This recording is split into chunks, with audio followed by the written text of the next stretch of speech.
নমস্কার, হর হর মহাদেব। আজকে আমি তোমাদের সামনে বলতে এসেছি শ্রাবণ মাসের প্রথম সোমবার কি কি পূজার উপকরণে ভগবান শিবের সান্নিধ্য পাওয়া যায় এবং কি কি উপকরণ লাগে একের পর এক অর্পণ করতে হয় এবং কি একটি গোপন কর্ম আছে যার মাধ্যমে সরাসরি ভগবান শিবের কাছে তোমার মনের আশা পৌঁছাবে, সে কথাই আলোচনা করতে এসেছি। তাই ভিডিওটি স্কিপ না করে আমার সাথেই থাকো, কারণ ভিডিওটি হতে চলেছে অত্যন্ত গুরুত্বপূর্ণ। শ্রাবণ মাসের সোমবার, প্রথম সোমবার। এই সোমবার কি কি উপকরণ দিয়ে পূজা করলে ভগবান শিবের কৃপা পাওয়া যায় তা তোমাদের আমি ধাপে ধাপে বলছি।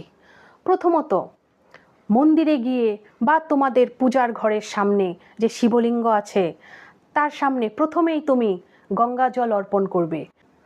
প্রথমে মন্দিরে ঢুকে প্রবেশ করে উত্তর দিকে মুখ দিয়ে দাঁড়াতে হবে। একদম দাঁড়িয়ে থেকেও দেবে না এবং হাঁটু গেড়ে বসে দেওয়ার চেষ্টা করবে, একদম নিচে বসেও দেবে না। আর তাও যদি সম্ভব না হয়, হাঁটু ভাঁজ করে বসে তারপর অর্পণ করবে পূজার উপকরণ।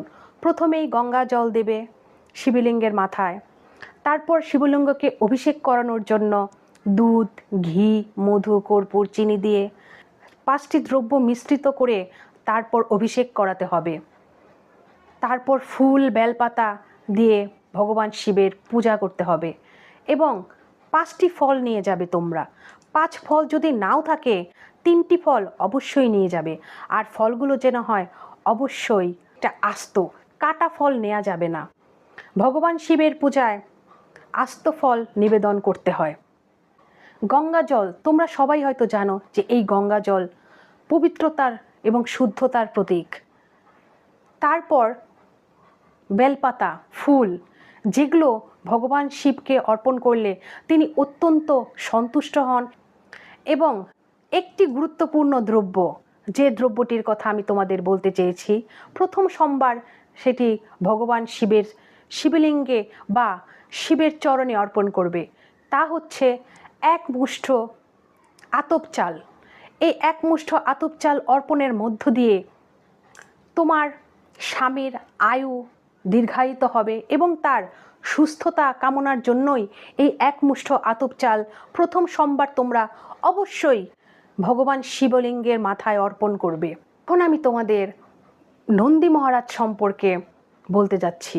এই নন্দী মহারাজ হচ্ছে ভগবান শিবের অতি প্রিয় কাছের।